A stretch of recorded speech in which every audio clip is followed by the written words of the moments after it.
The next topic we're going to discuss for this unit is glycolysis. It is part one of cellular respiration. The definition of glycolysis is that glucose is oxidized into 2-pyruvic acid molecules, or 2-pyruvate. Depends upon, again, the book, what they call it. So you'll see either one, depending upon the book we use.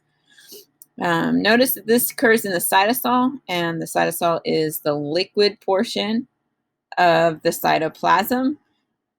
Recall that cytoplasm is the area between the plasma membrane and the nucleus, and eukaryotes are just the area within the plasma membrane for prokaryotes, and it includes everything, the liquid and all the organelles and the proteins and the salts, etc. So glycolysis is happening in the cytosol, in the cytoplasm per se. Glycolysis requires 2 ATP to actually break the glucose molecule, but then when 2-pyruvate is created, it creates 4 ATP. And that gives us actually a net of 2. In most books, we're not going through all the steps. AP biology, you would actually learn all the steps of glycolysis. There are many steps.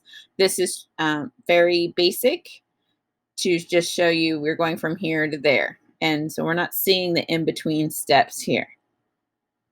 The only thing you need to know is that it requires 2 ATP, it makes 4, and overall that means that 2 are created. It occurs whether oxygen is present or not, and that just shows you oxygen is not involved in this reaction. That's really what we're saying here. We don't need oxygen to do this because it's not in this reaction. So you will see that we have a new taxi, our new taxi driver, our new Uber driver. Our new Uber driver is going to be called NAD+, no P. And our Uber driver is going to carry the same thing, though, as before. It carries 2 electrons and a hydrogen ion. So it'll be NADH when it has the hydrogen ion and 2 electrons. Just a way to remember is that you could say that P is for photosynthesis. So the NADP+ molecule is for photosynthesis because it's got a P, and without a P, it's for cellular respiration. That's not really why it has a P, but that's a good way to remember as a student. And then here you can see it actually takes 2 hydrogen atoms to reduce NADH because it needs 2 electrons. So each hydrogen atom has 1 electron. And so it'll get one of those hydrogens will bond to the NAD, and the other hydrogen ion will be released or be hanging out in the cytosol. So that's our reduction of NAD+ to NADH. Overall, again, glycolysis is the breaking of the 6-carbon glucose molecule into 2 3-carbon molecules.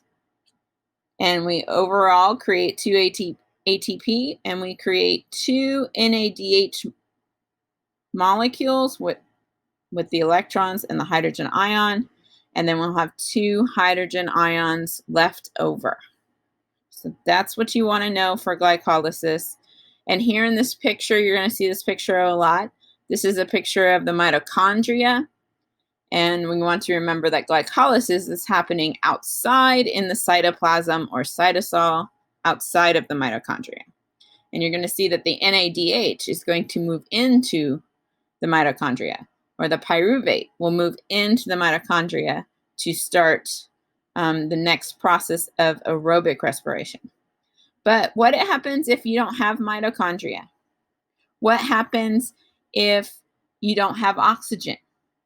Then the next step is actually going to still be in the cytoplasm, and it's going to be called fermentation.